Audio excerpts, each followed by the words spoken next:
महाराष्ट्र के औरंगाबाद के पास स्थित दौलताबाद किला केवल एक ऐतिहासिक धरोहर नहीं, बल्कि रहस्य और भय की कहानियों से घिरा हुआ स्थान भी है। इसे पहले देवगिरी किला कहा जाता था और यह अपनी अद्भुत सुरक्षा व्यवस्था, गुप्त सुरंगों और अंधेरे रास्तों के लिए प्रसिद्ध है। इस किले का निर्माण 12वीं शताब्दी में यादव वंश के राजा भीलम देव ने कराया था। बाद में इसे खिलजी, तुगलक और मुगलों ने अपने अधीन किया।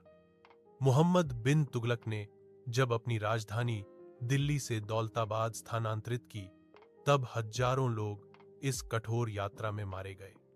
कहते हैं, उन्हीं आत्माओं की पीड़ा आज भी किले की दीवारों में कैद है।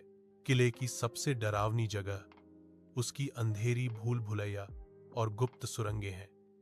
इन सुरंगों को इस तरह बनाया गया था कि दुश्मन रास्ता भटक जाए। कहीं अचानक गहरे कुएं, कहीं नुकीले लोहे के कांटे और कहीं जहरीली गैस छोड़ने की व्यवस्था थी। कई सैनिक और कैदी इन अंधेरों में जिंदा ही दम तोड़ गए। स्थानीय लोगों का मानना है कि उनकी आत्माएं आज भी वहां भटकती हैं। रात के समय पहरेदारों ने कई बार अजीब घटनाएं महसूस की हैं, दर्द से भरी कराहें, जबकि आसपास कोई नहीं होता।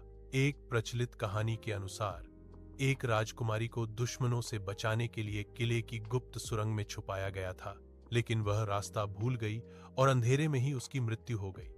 आज भी कई लोगों को आधी रात के समय किसी स्त्री के रोने की आवाज सुनाई देने का दावा है। किले के भीतर बना चांद मीनार और उसके नीचे की गहराई भी रहस्यमय मानी जाती है। कहा जाता है कि यहां से नीचे जाने पर अचानक ठंडी हवा और अजीब सी सिसकियां महसूस होती हैं, जैसे कोई अदृश्य शक्ति पास से गुजर रही हो।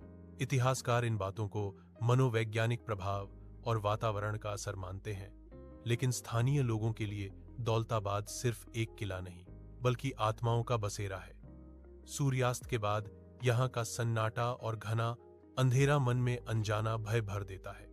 यही कारण है कि दौलताबाद किला आज भी भारत के सबसे रहस्यमय और डरावने किलों में गिना जाता है, जहां इतिहास और हॉरर एक दूसरे में घुल जाते हैं। चैनल को सब्सक्राइब करें, वीडियो को लाइक करें, कमेंट में बताएं आप अगली कहानी किस जगह की सुनना चाहते हैं।